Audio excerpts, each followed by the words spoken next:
Calling the May 18th, 2022 special meeting of the Bethel Board of Education to order. Apologies for the extreme delay. We've had a vast number of technical difficulties.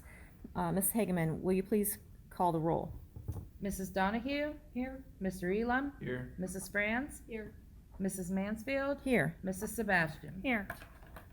Thank you. The first item on the agenda is item number 2, agreements and contracts. We have a review for the approval of Southern Bleacher Company quote. Mr. Ferks? Yes, on the agenda for consideration is the attached quote from Southern Bleacher Company. This will be in regards to the upcoming stadium project with the home side bleachers. In addition, it will also include the press box that will be used both for track, cross country, and football and soccer. Grandstand as well. The details within the revised proposal are provided within the quote. The amount is $377,000. Now, mind you that a portion of that will come out of the budget for the project, and then the remaining balance will be paid for by the athletic boosters. Okay. In a check to the district. Okay. There's some alternates shown on this proposal. Are those alternates we're going to be adding or not planning to add? Or is that a future decision? Alternates will be decided. Well, when you look at like 3-phase electric in the press box panel, that's work that will be taken care of by the athletic boosters with the fundraising that they've done and their loan that they're taking out. Okay. Okay. And the other one, is it just a future decision for Correct. Closure angles? Okay. Yes. Okay. Discussion? Well, actually, I take that back. Is there a motion? I always get this out of order. I don't know why. On single items, it makes me crazy. I apologize. Is there a motion to approve the Southern Bleacher Company quote? I'll move. Thank you, Mrs. Sebastian. Is there a second? I'll second. Thank you, Mr. Elam. Discussion, please, on this quote. And just to add additional information, the reason why it's on here today, we've obviously continuously been working on fundraising, and Southern Bleacher Company has been very generous to us to hold this quote for an extended period of time, and they've kind of given us a hard, fast deadline, and I believe that deadline... The 26th. Yeah, the 26th, where we have to sign off on it or prices potentially go up. So we've had this for a while, but we were waiting on potential sponsorship dollars that just haven't come to fruition. Okay. So Thank you, Mr. Parks. Discussion from the board? Just, okay. Sorry, disappointing that we couldn't get the bleachers that we wanted, but being realistic, this is the choice that we had. Yeah. And currently our existing stadium seats 856 spectators. This quote here will provide 1,000 seats on the home side alone. So it'll be significantly larger than the entire capacity of our stadium right now currently. Correct. So And I know Peterson encouraged us to move forward with this because of steel. Steel is still kind of hit and miss, so if we get these ordered, we will have them. Yeah, I mean, I'll back up Mr. Elam. I know we'd looked at some different, obviously you have a pie in the sky hope when you first start planning a stadium, and we had looked at some very extensive options, even as many as perhaps 2,000 seats, and we've pared that back because of costs, and we looked at different designs that would have been some pretty unique options for us as well, and again, because of cost, we've had to pare those back and scale those back a little bit, but this is still going to be a stadium comparable to design, similar to what we have basically with the way it's laid out with the angle frame that we have. The positive is that's a little more cost effective. I guess the delta to the angle frame is that it doesn't necessarily allow for storage underneath the bleachers, but we currently have this on our home side bleachers. Correct. So it'll look familiar, I guess, ultimately is what I'm trying to say. Yeah. And it will have increased seating. So, any additional discussion from the board? I was just gonna ask, this looked like it was rev number 4, so it looks like there's you know, there'd been some good, like you said, maybe some, I think I read that in the email that you shared, with us, but one thing that I did notice, it kind of looks, on the second page, that looks like a sentence is incomplete for the on-site restoration under excludes. It's about the third bullet from the bottom. It says, Southern Bleacher on-site personnel shall return site to, and then,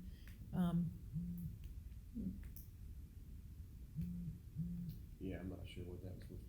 just wondered if you might remember. Is the next bullet the Maybe finishing the of next that? bullet is the completion of that sentence. That's kind of what I was. That's how I read it, but Could I be. wasn't 100% be. sure. Yeah. Finished grade site preparation, since there's a period Like the after that. sentence went down and, Yeah. yeah, it didn't wrap well. Whatever. Correct. Um, But great question, yeah. Thanks. And then, also, I apologize, I don't remember the details. When do they think that they'll be able to, have this available? And once they have it, did they give us a timeline of how long they thought it would take to install? And then will we be able to keep them, through the entire installation? Or do we have an option to call them back if something's not right? Is that included in this contract, do you know? Or this is just the purchase, right? This is just the purchase. But they do include that they're gonna set it up, so I just wondered how much involvement that would maybe be. Well, the installation's pretty significant when you take bleachers and you have to put them together, because they're obviously gonna have to meet code and pass inspection. Yeah. So that's typically why you have the company do it, because they're insured. As far as when that installation takes place, they haven't necessarily given us a timeline yet, because they're right now Okay. just working on doing the grading of the topsoil, and they Yeah. haven't necessarily started on the stadium portion of the project yet. I do know that's gonna, the stadium will be open for the fall of '23. I do know they're gonna start picking up more significant work, on this project this summer. I can wondered- ask some questions as Thanks. far as Okay. when they anticipate, bleachers going in, but I don't have a hard, fast date on when that portion of the project's gonna start. The only reason why I was asking is if the material comes in early, do we have to store it or? No, they take care of storage of it, Okay, yeah, and then, okay. until thank- delivery of the product. And then if they, I just wondered if you had heard along the way, if it was a 2-week process, does it? As far as As what, setting up the bleachers? I have no idea. Yeah, Yeah, I don't know how long it takes to put them together. and that they'll participate through it being, what's the word I wanna say, inspected and qualified, that it meets code. Correct, that's why I would recommend having the company put them together. They're insured to do that, and they are able to meet specification and code, as far as inspection. Thank you. You're welcome. Anything further? Okay. In that case, hearing no further discussion, Mrs. Hageman, will you please call the vote? Mrs. Sebastian? Yes. Mrs. Mansfield? Yes. Mrs. Franz? Yes. Mr. Elam? Yes. Mrs. Donahue? Yes. Okay. Contract is approved with a vote 5-0. Okay, moving on to item 3, treasurer's business. Mrs. Hageman, please take the lead. Okay, it is my recommendation that the Bethel Board, approve this certificate of availability. If you see here, I highlighted on the purchase order, the date is 4/1/2022. And on the invoice, the date is 3/31/2022. We were not aware of a propane delivery on the final day of March. So it's just one day, but because it exceeds my authority of $3,000, I need the board's approval to pay it. And I added it to the special because it is somewhat late. So we want to make sure we get them paid as quickly as possible. So I need your approval to pay that. Okay. Do you want to take these one by one? Yes. Because they each have their own Yes. vote, okay? So is there a motion to approve the treasurer's recommendation for the approval of certificate of availability for Heritage Corporation, or Cooperative, sorry, so payment may be processed? Go ahead, Madam. Mrs. Donahue on the motion, is there a second? I'll second. Mr. Elam with the second. Thank you very much. Discussion? Yeah, I had a question on that item. Did we end up going over what we budgeted to use? For some reason, I thought we had negotiated an amount at the beginning of No. the year. We didn't go over what we had for the annual budget. We just didn't have a purchase order in place that was high enough to cover it. There's two things. So I'm not sure exactly what happened, but you have to put a purchase order in to cover the amount that you think you're going to spend from like January to March, let's say a quarter. And if this was dated March 31st, so we weren't, so we weren't expecting an additional delivery in March. We thought that would be on April through June. So it's just that matter, that one little extra day in March that the delivery was needed and necessary, but, we dated it April 1st to do April through June. So it's more of a Okay. timing issue. Didn't exceed our budget line at all. Okay, thank you. You're welcome. Thank you. Anything further from the board? Other questions, concerns, discussion? Okay, Mrs. Hageman, will you please call the vote? Mrs. Mansfield, Yes. Mrs. Sebastian, Yes. Mrs. Franz, Yes. Mr. Elam, Yes. Mrs. Donahue. Yes. Thank you. The motion passes with a vote of 5-0. Moving on to the 5-year forecast, Mrs. Hageman. Okay, so as you know, we have to do a May update for the 5-year forecast. I'm going to open the presentation, and this is my submission, for lack of a better term. Okay. So I'm sure if you had an opportunity, you look through the presentation.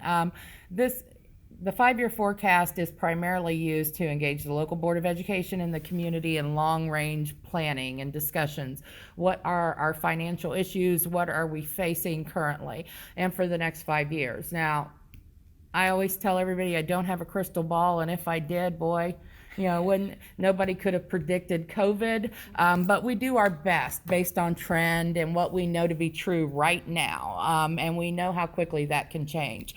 But it also serves as my basis to say to the board and the superintendent, yes, we can afford that. I can sign the 412, because treasurers have to be able to prove that we had the money available when we entered into any contract. So when auditors look, they're going to look to make sure that your 5 years said yes, you could, and that was included in your 5-year.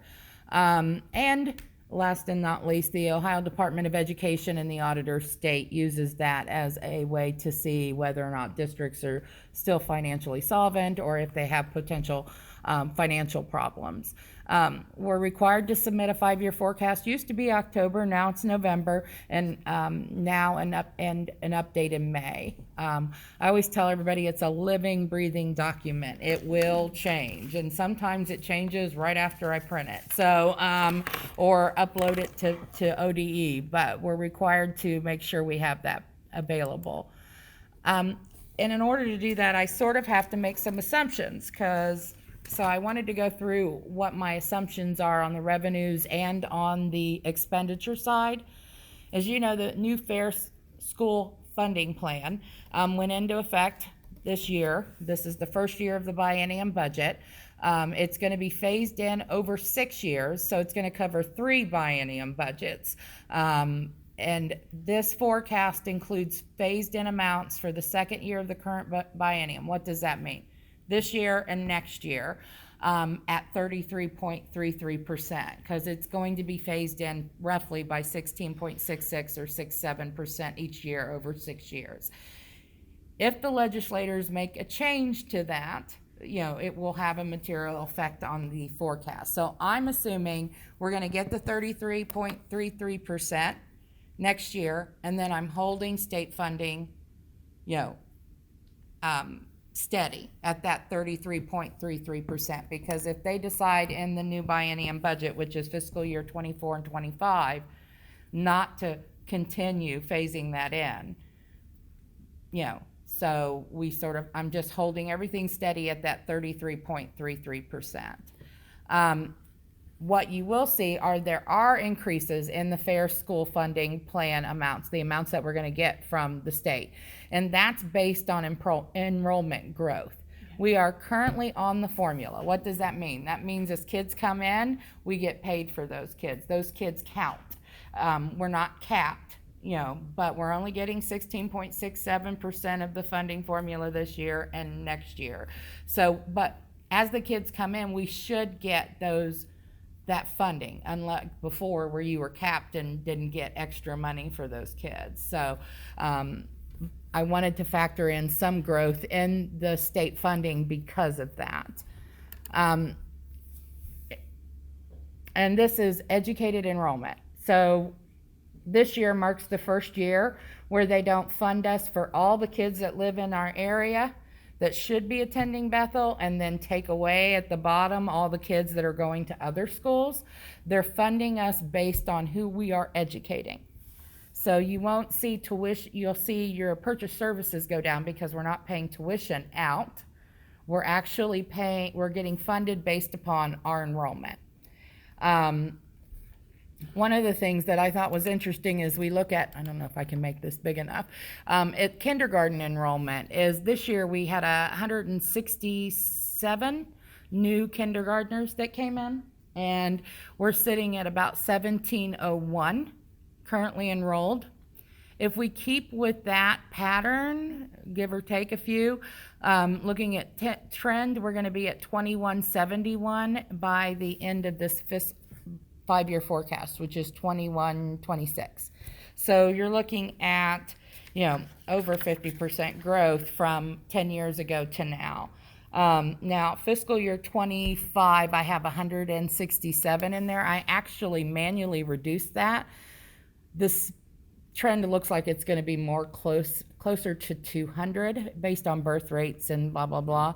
But I didn't want to get too crazy with that enrollment figure until we see what our enrollment numbers are for this year, because we started early enrollment, right? We have, but Yeah. I guess my question would be, that's just students on campus, correct? That's not counting our Career Center kids. Correct. That's 1701 because we don't get paid Yeah. for, So yeah. I just want people to know that, because Yeah. in reality, if you count our Career Center kids, we're like 1855 right now. So I didn't want people, because we've used that number before, and I didn't want anybody to say, well, what's happening to the enrollment? So sorry to No, interrupt you. no, that's fine. That number's based on what we're being paid for currently. So 1701. So your kids that are taking college courses, a percent of their time is here, percent of their time is typically at other places. So if their FTE is less than 1, it's factored in there. So I did talk to Gail and said, hey, does this sound reasonable? This is what's showing up on our payments. And she said yes. And so, I'm pretty confident in that number.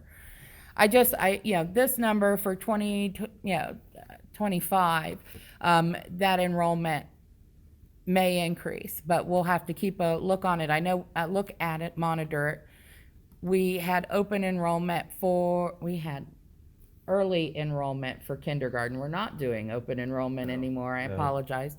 We had early enrollment for kindergarten, so it'll be interesting to see where we pan out for 23.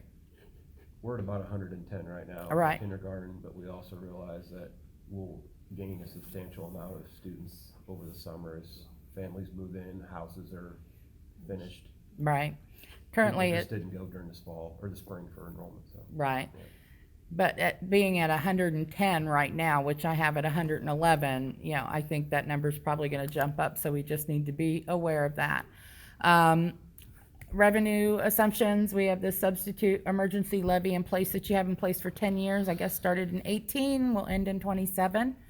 Operating levies no longer need to be renewed because it's continuing. But keep in mind that continuing levies are subject to the reduction factors. So as market values increase, that millage will be reduced. But we don't have to go back on the ballot, which is always a good thing. So, and we are looking at Miami County Auditor's Office is currently collecting at 99%. So that's good. Not a lot of delinquencies. So that's what fed the numbers on your real estate on the 5-year forecast. Well, and even if the operating levy millage decreases over time, the Mhm. rollback, or not the rollback, the 20 mil floor will Right. Correct. It'll correct any of those gross. Right.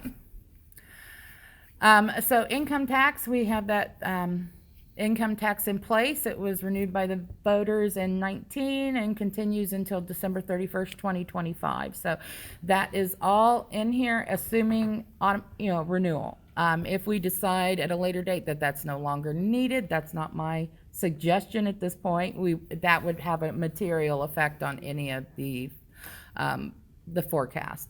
All other revenues include your TIF, your tax incentive financing, which is estimated to increase between 10 and 15, and I think that's conservative. But we had $2.5 million deposited into general fund this year, and that's after the 30% was posted in capital projects. So that's actually pretty good. And we also have all our interest, rental property income, and things included in there as well. Used to be where you had tuition and open enrollment money, but no longer, because now that's included in the base. So then on the expenditure side, you see our expenditures are just continuing to grow each year. And that's primarily because it's going to lead to additional cost as enrollment increases. So you're going to have to add staff. I mean, it is what it is. We're not looking at huge raises for staff or anything like that when people see big increases.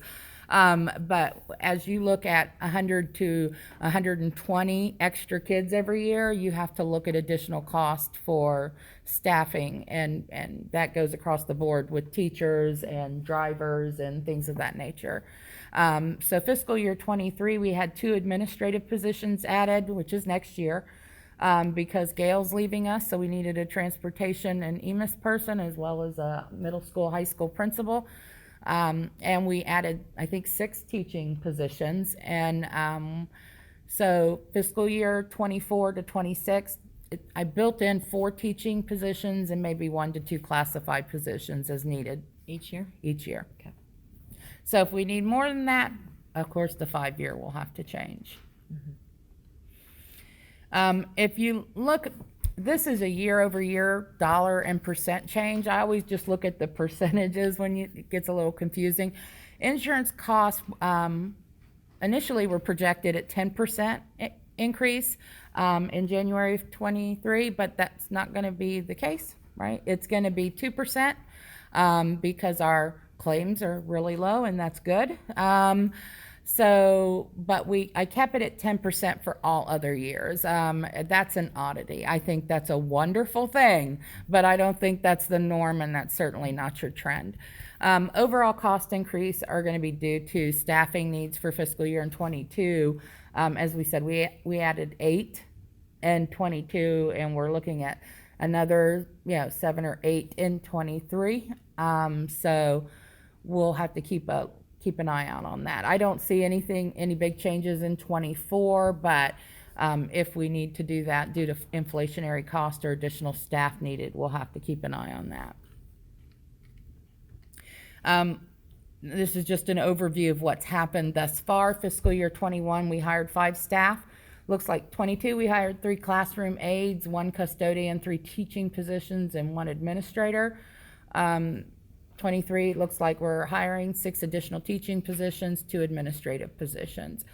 And when you're looking at benefit costs, every time we hire a person, your benefit cost is going to go up, right? So benefits include STRS and SERS, your retirement, Medicare, employer paid benefits. So in fiscal year 22, we had a 7.5% increase in premium costs for medical insurance, but 23 only 2.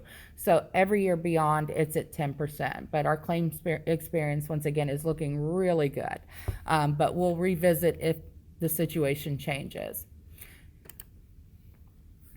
We're going to have to keep an eye on purchase services. There's now increased cost for utilities.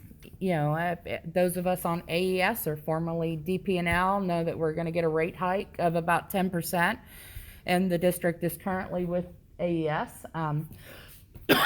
Excuse me. So we have to keep an eye on where that's going to take us. And then, of course, every time you go to the gas pump, our diesel prices are now $5.25 per gallon. So that's going to have a profound effect on what it costs to run our buses. Mr. Ferks has been looking at reducing ESC services, and those are being reduced to bring services in-house. So you'll just see salaries and benefit costs go up, but you'll see your purchase services costs go down, which is why I'm only looking at about a 2% increase, because that's going to offset changing that from a ESC service to salaries and benefits. It's going to offset that additional cost. Supplies and materials. Fiscal year 22, we saw an increase due to enrollment increase of 115, and we had the textbook adoption of approximately 240,000. So from 23 to 26, it's just an increase of about 200 each year, which is, mostly due to inflation, but we'll keep an eye on it for enrollment as well. Capital outlay. That's equipment purchases with a lifespan of 5 years or more if you're using permanent improvement, but I like to use it for all capital outlay. You shouldn't really buy lots of equipment if it can't survive 5 years. That's Chromebooks, textbooks, laptops, servers, building improvements. I always say if you can pick the building up and shake it and it's attached, that's a building improvement. If it doesn't fall out, that's a capital outlay. That's an improvement to your building, increases your value of the building. And so we're going to also continue to monitor project cost and what we can do to assist in that area. Excuse me. So revenues compared to expenditures. What I always find interesting is right now we're currently aligned with expenditures, meaning our revenues, and that this chart over here, our revenues are just right along with expenditures. You can barely see the difference in the two colors, right? Revenue being the lighter of the two greens and expenditures being the darker. If we start to see some disparity there, we'll have to stop and look. But over the last 3 years, if you look at the percent year-over-year percent change, it's interesting that, we didn't have that revenue stream. Because if you look in 21, our expenditures we're climbing much faster than our revenues, right? But if you look in 22 and 23, we are expecting our revenues to grow quicker than our expenditures. So hopefully that will keep us aligned here and keep these two lines together. Okay, so if we start to see that our revenue is not aligned with our expenditures, we need to really take a look and reset the plan, so to speak. So in closing, we're projected to be deficit spending, meaning that our expenses exceed our revenues this year by about 600,000. In November, I think the number was about 300 and some thousand, and it's primarily due to the 240,000 that we spent on textbooks. That was the difference primarily from November to now. I was not aware that we were going to have such a large textbook adoption when I put the forecast together in November. So we are looking at spending what I like to call our savings account a little bit. We're going to dip into some of our carryover money. But we're going to have positive ending cash balances throughout 2026. Not a lot of districts can say that, so it looks good. It looks really good. Some of the things that we're all going to need to keep an eye on, but especially me, is the state biennial budget. Full phase-in of the Fair School funding plan is needed to make sure that we continue to have revenues grow with our expenditures. The district's on the formula, so any enrollment growth would result in additional funding. We don't want to hear legislators talk about caps on growth, enrollment, caps on, we're only going to give you 3% of what you got last year, caps on funding, those kind of things. You were a cap district for a long time, and that really put you guys behind as far as revenue growth. So we want to make sure that we petition and hope that they don't do that to us again. So we need to keep an eye on our enrollment growth, as we all know, keeping an eye on our facilities, what's going on with the building project, and as construction cost increases, how to finish the project. I think that's our number one concern right now. How are we going to get the project finished with the costs that we have incurred? And then we always need to keep an eye out on TIF revenue and growth. So That's all I have, unless I'm sure you all have questions, so. Thank you for such a great explanation of everything. Yes, thank you. Okay, so before discussion, we need a motion for the recommendation of the treasurer to approve the 5-year forecast, the May update for the submission to the Board of Education, the Ohio Department of Education, prior to the May 31st deadline. Is there a motion? I'll move. Thank you, Mrs. Sebastian. Is there a second? I can second. Thank you, Mrs. Franz. Okay, discussion from the board, please. Sorry, I jumped the gun. You're okay. Yeah. Thank you, Tina, for such a great explanation on everything that we saw there. Thank you, Mr. Elam. Further questions, concerns, discussion? Just one question about, I guess that'd be fiscal year 24 for the Right. new school. Is there, I know we had some, 1 to 2 classified and I think 4 teaching.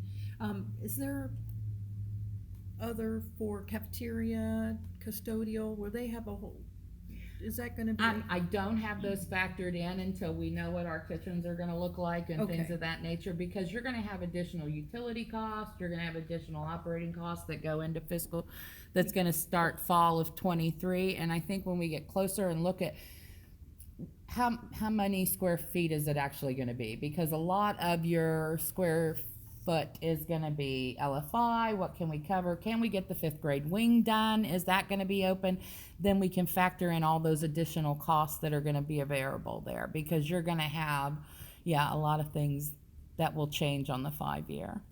So then Yeah. maybe, an update in the November Yes. timeframe might be Mhm. more reasonable to see some of that start to Yes, filter in. because you're gonna see a jump in your utility costs, because I think that location is Pioneer and will be on AES over here, so it's interesting that, it's just a little bit down the street, but we'll have to take a look at how all that will work together, but yeah. Well, but regardless, when we add a second building, the utilities are gonna go up. Oh, exactly, right, it will. No Mhm. matter if costs stay the same, but yeah, Natalie, besides the cafeteria workers too, I would expect, and I don't wanna speak for Mr. Ferks or Mrs. Hageman, but we'll probably have to add at least 1 maintenance person, right? Cause you're adding all that square footage, and I'm sure they've had thought about this, but yeah, there will be some additional. Too often in a majority of districts, we were fortunate here not to have to do a bond issue and a levy. Yep. But in a majority of districts, you'll find that communities historically have become frustrated because they pass a bond issue to build a building, and then several years later, they have to pass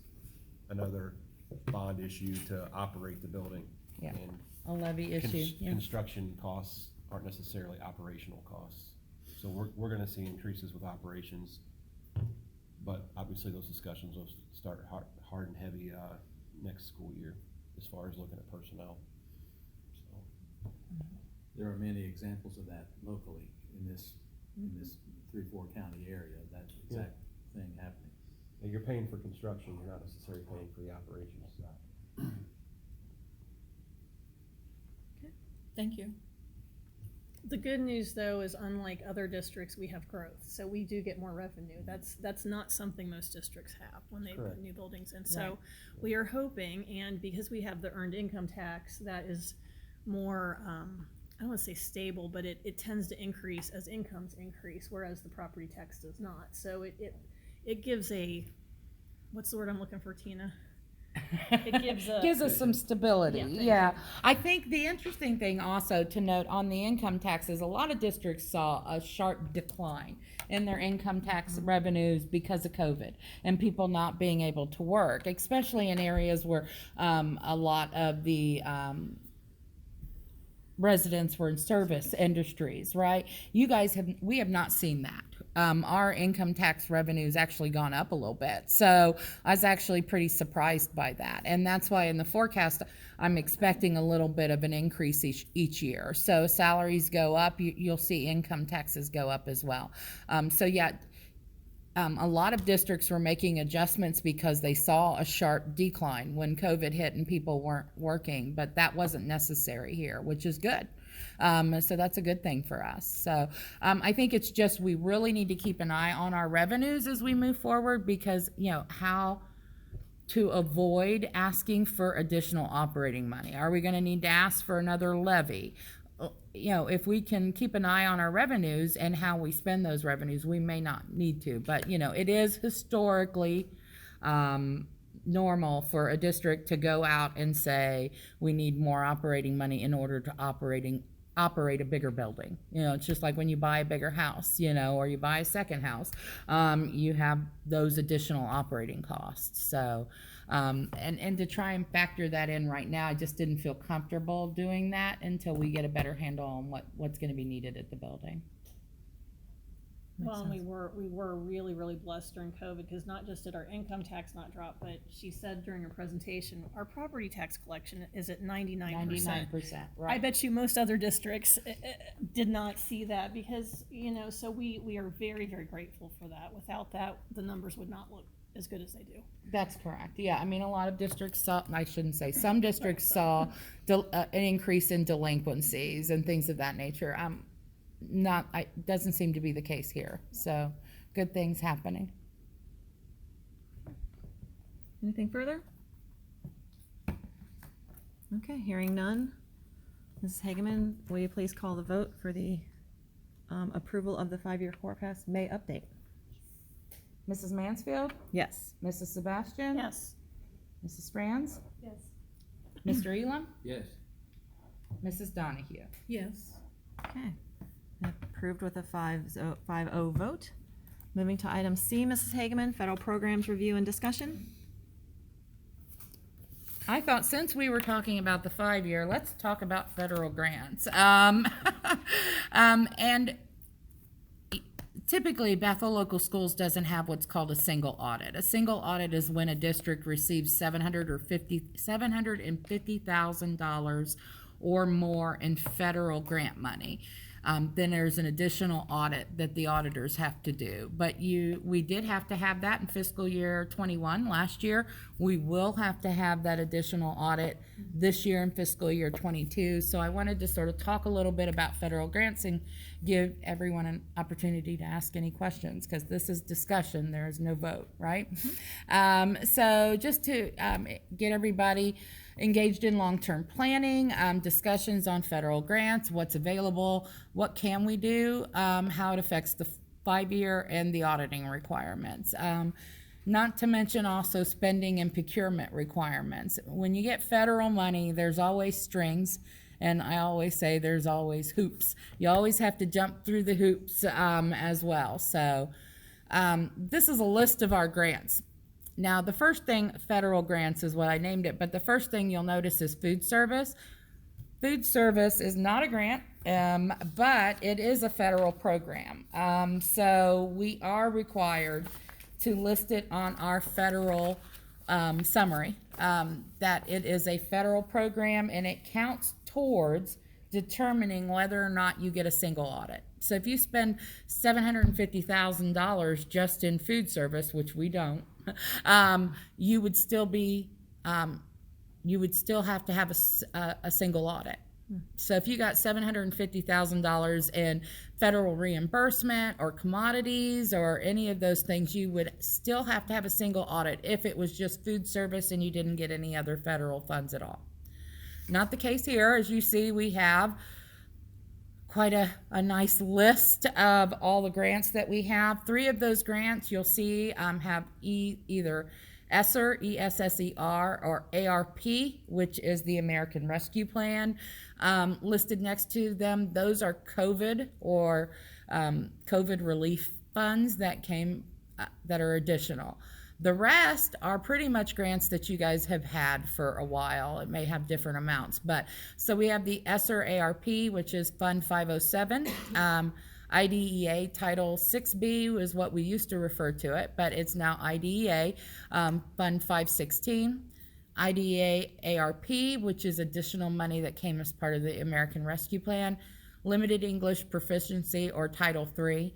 Title 1A, which is Fund 572, Expanding Opportunities Grant, which is also 572, Title 4A, Fund 584, and Title 4A ARP, which is Fund 584. And I used to refer to both of the Title 4A as the Early Childhood Education Grant, but now it's just Title 4A. And then Title 2A, which is Fund 590. These 500 funds, that's the easiest way to identify a federal grant. It's always going to be a 500, and it's always determined by the government. They tell us what fund to use. The special cost centers that we give it, that is done by, in-house. We determine those special cost centers. But the fund numbers are always determined by the federal, usually ODE or the awarding agency. A few years back, and you guys have this in your policy as well here at Bethel, I think it was 1819, there was a change in the federal program procurement, so you have to break it down into micro purchases, which are less than 10,000, small purchases, which are between 10,000 and 250,000, which must have multiple quotes from an adequate number of suppliers. Over 250,000 requires formal procurement methods, which would be either sealed bids, and that's for products and services over 250 or construction costs that exceed 50,000. Proposals, which is a fixed price or cost reimbursement type contract. Non-competitive procurement, that means that it's either a single source, there's only one possible vendor for that, and you have to jump through some hoops to make sure you prove that it's a single source. It's a micro purchase, meaning it's less than 10,000, so you don't have to do a non-competitive. It's non-competitive, but you have to try and make sure that you spend your money with as many vendors and as fairly as possible. If it's an emergency purpose, or if the awarding agency authorizes. So if you tell ODE, I can only get this from so-and-so, and here's my proof, and the Ohio Department of Ed says, we agree, that's a single source, go ahead, and they send you an email or some documentation that says that, then you're okay. Or if competition is inadequate. Those are the only times that you can do a non-competitive procurement of any kind, meaning you don't go out to bid or you don't get any kind of proposals. Non-competitive purchase, that's typically through, the only time I've ever used it is with your ESC. ODE can, the Department of Federal Grants, which is run by Byron Jones, they can authorize or waive the need to do a procurement if you're purchasing services through ESC. So if you're doing your services through the ESC, it's considered highly, it's gotten a good audit, everything looks good at the ESC, and they say, yes, you submit some paperwork, and ODE will say, yeah, you can just go ahead and use your grant money with them without getting additional purchases, additional quotes, primarily because their services are just centered for education, right? It's for K through 12 education, so no need to get additional quotes. 325,000 is probably a little, but that's what I think the spend will be. Keeping in mind that this is funded by the USDA Food and Nutrition Service, U.S. Department of Agriculture. That's why it's a federal fund. So all expenditures have to be monitored just like any other federal fund. So student meals eligible for reimbursement during 2021 and 2021 school year, meaning everybody got to eat for free, right? All the kids. But right now, May 2022, full reimbursement will not continue for 22-23. So we go back to the way things used to be, everybody filling out their lunch applications and seeing if they're eligible for free and reduced lunch. So District Policy 6325 talks about federal procurement guidelines. And if we purchase all of our food and everything we can through the EPC contract, they've already done all the bidding. So they've already fulfilled all the bidding requirements. They do that every summer, and whatever you're purchasing from, whatever vendor you're using, they've already done the formal bids, and they've already said this is who won and these are the prices, blah, blah. I shouldn't say this was the lowest price. And so that takes care of all the other procurement responsibilities we have on the previous slide. But when we're using local vendors, like we like to buy pizza for our kids, we have to monitor that. If it goes over $10,000, it's no longer a micro purchase. And we have to look at how we're going to, what vendor we're going to choose. We're going to have to do some requests for, proposals. One of the things I did notice is that we don't have, our previous policies I've read have indicated that the treasurer has to put together guidelines that says what's adequate. The adequate number of proposals is 3. Or, you must have at least 3 from 3 different vendors, and it must be, and we'll choose based on this.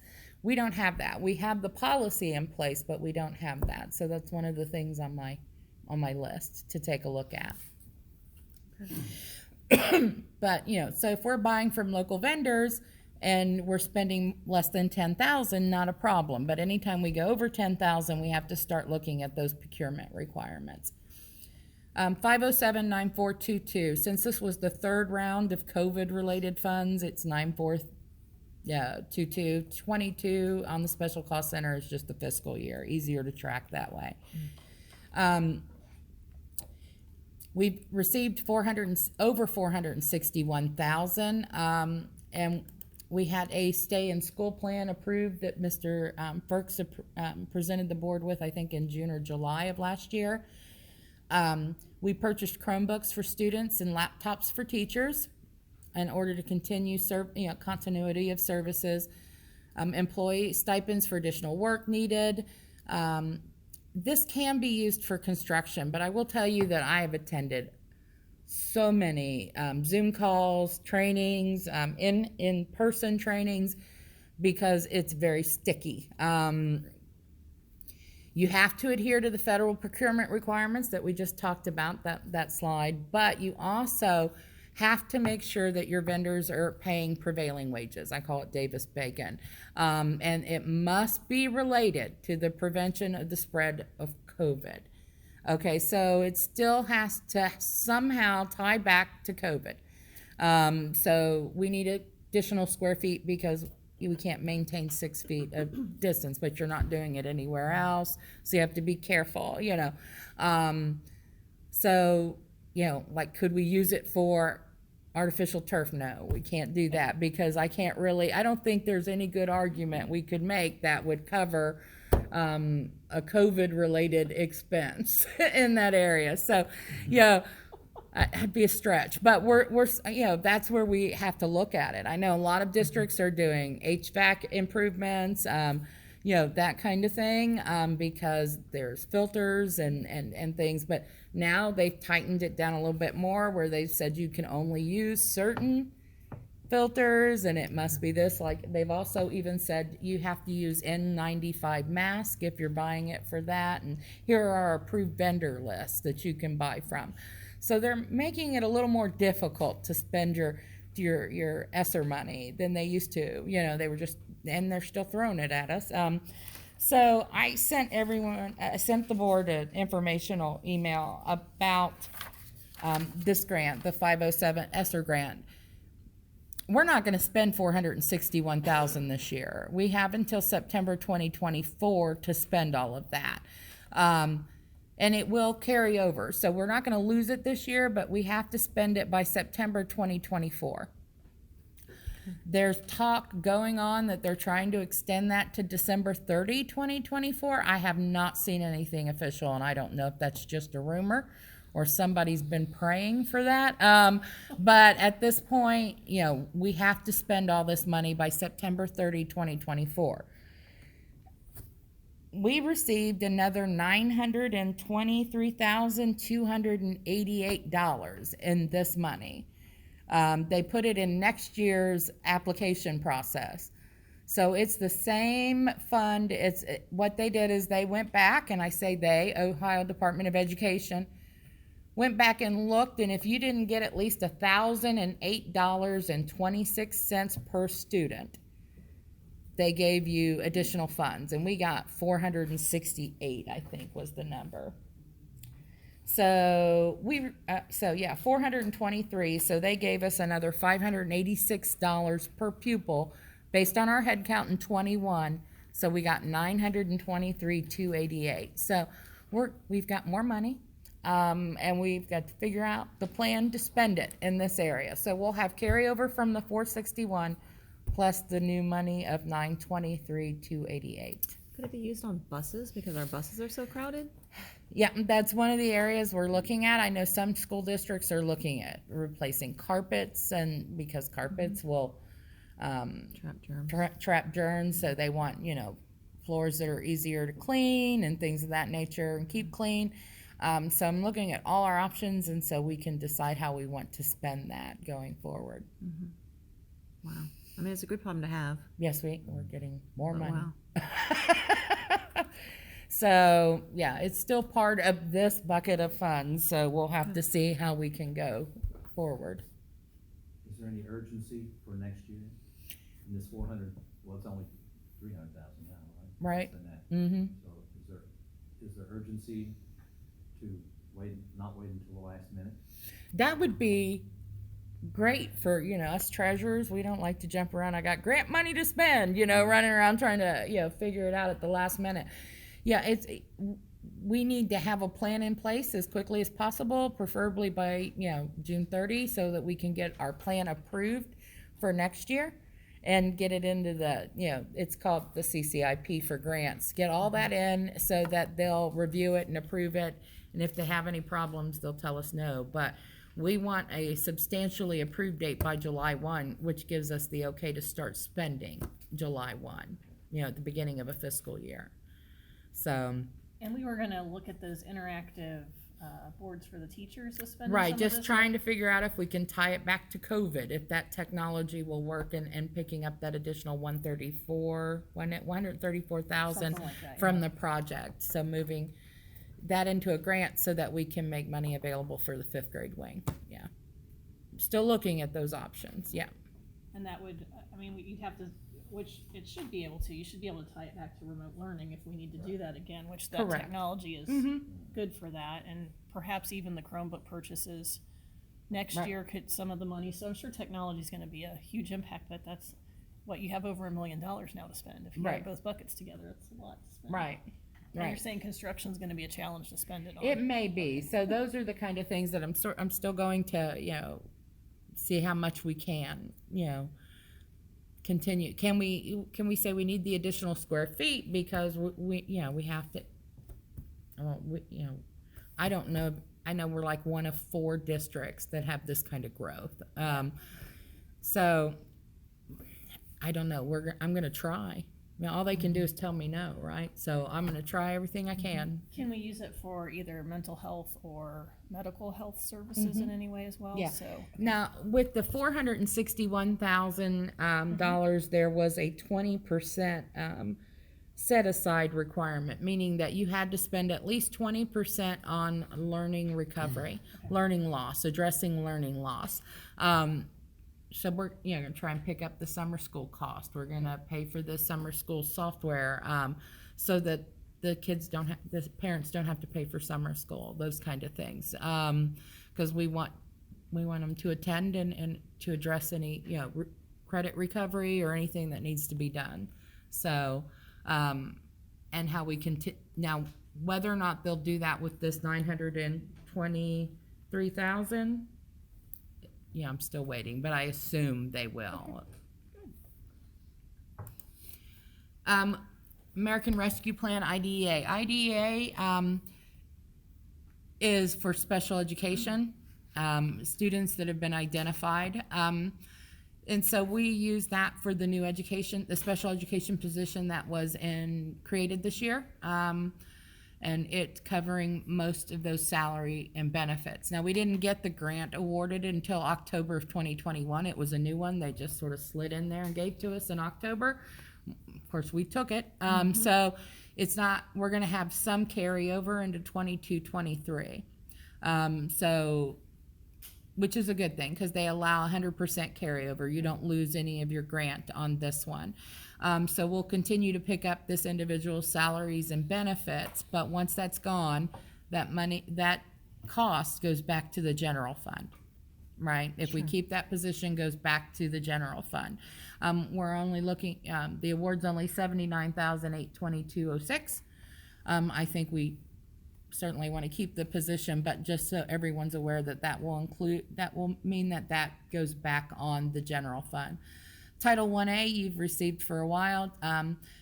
I combined that with your Title 2A funds for a total of $83,000, so we could cover 2 teachers' salaries. But it barely covers both the salaries, and we pay all the benefits from general fund. IDEA 516-9222, that's special education once again. That's not the ARP money, that's your regular special education dollars. And we use all of that money to pay for the additional services that we receive from the ESC. Title III, or limited English, we purchase ELL services from the ESC, also instructional supplies, and you're required to use some of this money for supplies for parent community engagement services. So when we have parent night, that's what pays for that. Expanding Opportunities is a relatively new grant. It was a 587 if memory serves. It changed to a 572 this year. It's very specific as far as it needs to be for the high school. How are you expanding opportunities in the high school? We used it to try and expand the robotics program because they had problems covering the cost to attend competitions and things. So we were hopeful that that would get more kids interested in those areas, and we'll take a look and see what we can do for next year. 584 or Title 4A, we're using that currently to offset costs for your SRO services. Which seems odd, and I didn't know we could do that at first, but when I spoke to our ODE rep, he's like, do you have an SRO? And I'm like, yeah. He goes, you can use that towards that. I'm like, okay, well, let's do that. As we know, our SRO costs went up for next year, so we'll continue to use that money to offset that increase. Title 4A, ARP, once again, I always call it the Early Childhood Education Grant, but it's Title 4A. We transport a lot of kids to the preschool facility, so we're going to use that to offset some of the bus driver salary and benefits. It's not a lot, but every little bit helps. So right now, we're looking at our total awards are roughly $991,483, and I anticipate spending the following in IDEA, Title 4, ARP, Title 1, Title 2A, and food service, right? So we're definitely going to be getting a single audit for fiscal year 22 this year. I've already told the auditors that. They're aware of that. But we may also have a single audit for fiscal year 23, given how quickly we spend that second round, third round, fourth round. I think we're in the fourth round of COVID money, of that ARP, ESSER money, ESSER money. So if we can spend it all in fiscal year 23, then you're going to have your single audit in fiscal year 23. If not, it'll carry over into 24. So you may need single audits, which means audits every year instead of every 2 year. Yeah. So the audit we just finished takes care of the FY 21, okay. Right, yeah. Got it. I told the auditors when they were here I anticipated a single audit requirement for 22 and gave them some numbers and they agreed. So we're doing a 1-year audit for this year. So we'll have the auditors back for a 1-year audit, and then we're back on the 2-year cycle for 23 and 24 unless we have a need for another single audit. Now, the state auditors did put us out to bid, which means that they took a lot of districts in Miami County, and they lumped us all together and put us out to bid for an independent auditor, independent public auditing service, or an IPA, and they awarded that to Balestra. So they will be doing our audit in fiscal year 22 for this year. good news about that is they come in, they're usually here 1-2 weeks, and they have to finish your audit by December 31st. I know this year we didn't have our audit done until mid to late April, right, when we had our post-audit meeting. But because it's an IPA, they have to have the audit done by the December 31st date. So we will get our information back quicker. When you say single audit, does that simply mean annual? No, it's a single audit. What they do, is they come in and they pick 1 or 2, depending upon how much money you spend, federal programs, and they comb through your expenditures and how you spent it. Documentation. They go back and look through your federal summaries and how you reported everything, and whether you crossed all your I's and dotted your T's. Typically, if you get less than $750,000, you're supposed to follow all the same rules, but because you're not getting audited, I've always been on a single audit because my districts have always been larger and gotten quite a bit of grant money, but so it's not anything new for me. But you didn't have one in 20, and 21 was the first year you ever had a single audit. I think we're going to look at single audits for at least the next 2 to 3. So that, of course, is going to increase our costs, but the good news is IPAs don't cost as much as the state because they don't take as long. So, we're looking at maybe a cost of, I think it was $12,000 or $15,000, which is considerably less than what we paid for state auditors. Mm-hmm. I love it. I have to pay them to come put me through the ringer, but that's okay. Well, do you think with construction there's any benefit to having single audits regardless if we have this federal grant requirement? Well, I mean, the single audits, yeah. I mean, I do. I think so. I always think if you're doing something wrong, I'd rather you tell me I'm doing it wrong as quickly as possible so we can fix it and move forward. When you have a 2-year audit, it's like, well, you were doing that wrong for 2 years. So it's going to show up as an item on your audit for 2 years because you didn't have an opportunity to fix it. But we just strive to get better every year. I think yeah. So, and when you do construction projects, you're cutting very large checks. Right. When we're cutting at least 1 check a month for over $1 million to pay for the construction cost. So, I mean, when you're looking at those monthly checks that there's at least 1 check to Peterson Construction as our manager, construction manager, for over $1 million. So, auditors always like to go for that big check, so, it's like a big red flag waving out there. So, but, I always think it's a good idea to sit down and talk about what our grants are every year and where we're getting it from and how we're spending it. And if there are different ideas out there as to how we can spend it. I'm certainly not the expert. I can help, and if we need to do something different with that money, we certainly need to look at that. Well, I was so glad to see this on this agenda like this, because how many people in the community are aware that we get so much money right from the federal government, the better part of $1.5 million. Mm-hmm. Yep. Mm-hmm. It comes in handy. It helps out a lot. Like Title 1A is for reading, math, intervention, that kind of thing. And I think we have 2 teachers that do, and I may misspeak because I know very little about his side of the world. Pull out intervention. They take the kids out of class and do 1-to-1 intervention with reading and for Title I. So we pay for those 2 teachers most of their salary. So if we had to pay for that ourselves, that's another 80 plus 90 plus thousand that goes back into the general fund. But it's a necessary and needed service that they provide to the kids. So it's not something that you can just say, okay, we lost the grant, so we're going to get rid of it. You can't do that. Right. But I just wanted everyone to be aware of, you got to follow all these federal guidelines.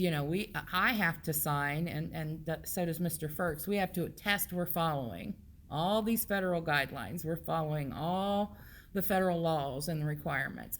And if we can't sign off on that, we lose $991,483. That goes to other districts. Which is not good. No. Of course not. And that goes on your 5-year if you continue to provide all the services that you're providing. Okay. Or purchasing all the stuff that we're purchasing.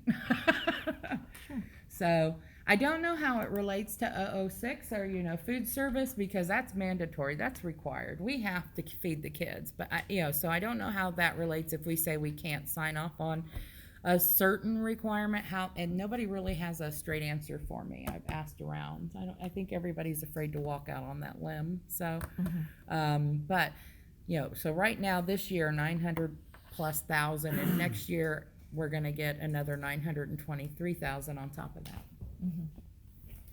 It's just amazing, just to see how it all works together, and then there's state funds that are wholly separate Right. from these, which have additional, sorry, dropped our recording, a similar requirements like this, so that's another pot of money. Right. That carry additional requirements that we'd also have to pay for out of our general fund if those were to go defunct as well, so. Right. So we have, It's an amazing, yeah, on the state Setup. side, we got that bus purchase grant for this year, and then we always get the E-rate money, which is from the state, and so we have to keep an eye on this. Yep. So, so many guidelines, so many rules. yep. Comments, questions, follow-up, extra information needed, asked for? I just want to say thank you to Tina. In all my years coming to board meetings, I don't think I've ever seen a presentation on the federal funds, and this makes, obviously there's a lot of them and there's a lot of numbers involved. Right. I also wanted to say, since we're doing the recording, if you want to see Tina's presentation, go to the webpage www.bethelk12.org, and it's bethelk12.org. And then you go to Board of Education under the district on the pull-down menu on the webpage, and then you scroll down and you find board docs, and then you'll want to go in and view the May 18th special meeting, and then look under Treasurer's Business, and it's item C, because I think these are really good, both her 5-year forecast presentation and the federal programs review. I think they're really good, and you can read through them and see some of the same information we are. Thank you for that. Anyone else? Comments, concerns, questions? Yeah, this was very helpful, Tina. Thank you for putting this together. Yeah, I think it's always easier. The only exception to federal funds not being a code 500, because there's always one exception in everything in there, is the food service fund, or nutrition services. That's 006, and people often forget about that when they're looking at it. But that is a federal program and has to be treated as such. But everything else is going to have a 5 at the beginning of it. Sure. Well, and hopefully we'll hear about Impact Aid Fund. Yes, At some hopefully. point, which would add Yes. another line item here. They so- said we were eligible, but I haven't gotten any awards yet. Right, exactly. So it could be $5, and it could be, It could be 50,000. Who it knows? could So, be, right. Let's keep our fingers crossed crossed. to find out how much I that did is. a lot So, of work. I hope it's more than $5. Lord, I know. Absolutely. I think everyone who filled out the survey hopes Yes, it's more than yes. $5 too. Thank- So, Yes, and the secretaries and Della and everyone that helped. Absolutely. So yeah. I think this was wonderful. Thank you so much it's so much to absorb actually and take in, but that was wonderful. Okay, so we have some board business for item 4. This is for the approval of superintendent and treasurer contract amendments. We had the last 2 executive sessions, we discussed compensation loosely, but largely the last one is where we mainly, hammered out some of these agreements, and these needed to go because the contracts require that when you do an increase to superintendent or treasurer base pay, you do need to do an amendment to their actual contract. So those amendments are in executive content for the board to view. And I'm looking for a motion for the Bethel Board of Education to approve the first contract amendments to Superintendent Justin Firks and Treasurer Tina Hageman's contracts. I'll move. Thank you, Mrs. Sebastian. Is there a second? I'll second. Thank you, Mr. Elam. Discussion. I'd like to ask if we could separate the two. For the approval of superintendent and then the approval of treasurer. We'll vote on those separately. Sure, we can vote on those separately. That's not a problem. How do we just, we have a motion and now Should we we, have to make a motion? yeah, we have to make a, hang on. So do I need to retract my motion? What's easiest, to retract the motion or to start to, trying to think what the easiest way, path forward is. I'm just trying to think, because usually if you change, I'm like, she can make a motion to separate in second, and then we can vote on that, and then. Yeah, because we're at the moment, it's like, we're at the moment, we have a point of order where we have a motion in Right. place, so would probably be easiest to pull your motion and start over. Is that okay with you? I will remove my motion from the floor. Okay, thank you, Mrs. Sebastian. So now, Mrs. Franz, you are moving to separate, I'd like to make a motion to separate the two. okay? Separate, just making notes. Okay, and is there a second? I'll second. Sorry. Mrs. Donahue? That's Mrs. Donahue. Second by Mrs. Donahue. And then we have to have a vote on that, correct? Right. Okay, so is there discussion, or we don't do discussion when for this kind of a agenda change? You can, yeah. Is there discussion? None needed? Okay, Mrs. Hageman, call the roll, please. Okay, so Mrs. Franz? Yes. Mr. Elam? This is to make them separate? Yes. No. Mrs. Sebastian? Yes. Sorry, I'm writing feverishly here. Mrs. Donahue? Yes. And Mrs. Mansfield? No. Motion carries with a 3-2 vote to separate. So we have 2 items now, so now we have item, let's make it item B. Will be, what's the first one attached? Superintendent's contract, Mr. Ferks. And item C will be Mrs. Hageman's contract. It's alphabetical too, so that works Yeah. out. There we go. Okay, so basically A became the separation, Mm-hmm. okay? Okay, item B, this is Mr. Ferks's amendment to his contract. Is there a motion for Mr. Ferks's contract amendment? I'll move. Thank you, Mrs. Sebastian, for the motion. Is there a second? I'll second. Thank you, Mr. Elam. Discussion.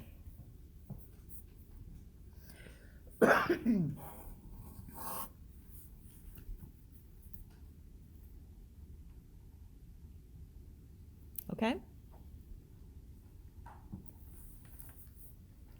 So I will just say, Mr. Ferks, thank you for your efforts over the last year. It's very much appreciated.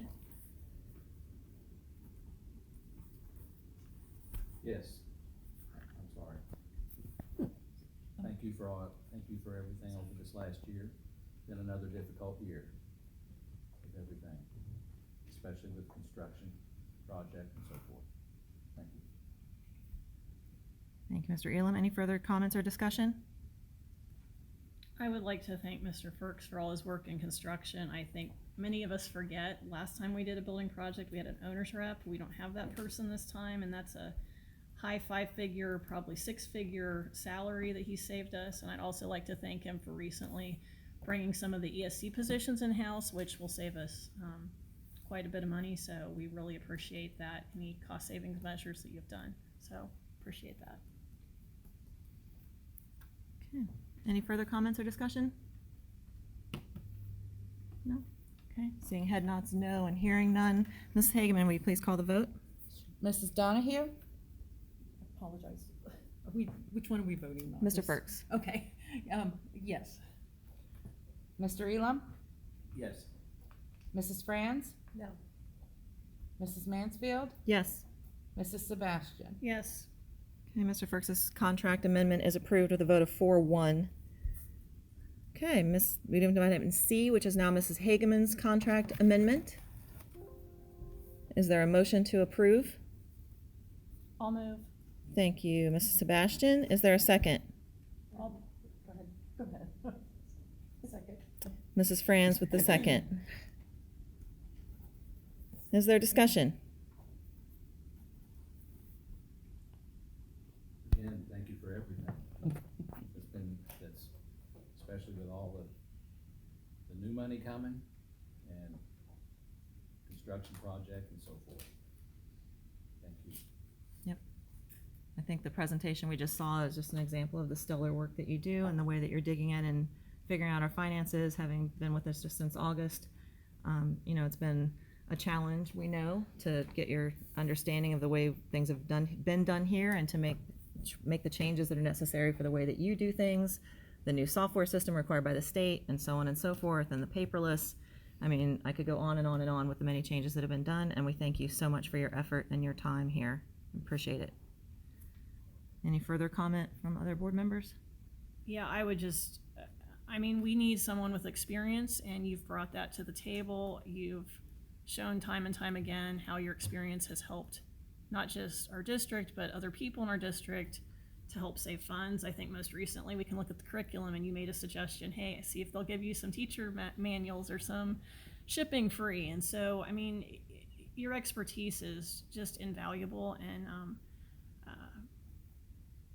we're very fortunate to have you, and I know you said when you came you wanted to be a CFO. I think you have all the maybe more than you want, but you have lots of projects to earn that title here, so thank you very, very much. Okay. Further discussion or comments? That's true. Okay, hearing nothing further, Mrs. Hageman, will you please call the roll? Mr. Elam, Yes. Mrs. Franz, Yes. Mrs. Mansfield, Yes. Mrs. Donahue, Yes. Mrs. Sebastian. Yes. Okay. Contract amendment for Mrs. Hageman passes with a 5-0 vote. Okay, we did have on our notice a possible executive session for item 3. That item, we will not be holding that executive session with our attorney at this time. So that item is closed. And we're up to adjournment. Is there a motion to adjourn? I'll move. Thank you, Mr. Elam. Is there a second? I will second. Mrs. Franz, thank you for the second. Whenever you're ready, Ms. Hageman, please call the roll. Mrs. Sebastian, Yes. Mr. Elam, Yes. Mrs. Mansfield, Yes. Mrs. Donahue, Yes. Mrs. Franz. Yes. Okay, we're adjourned on a 5-0 vote at 4:20 p.m. I'm not sure I mentioned the call to order time of 3:04 p.m. I don't know if you have that in your notes.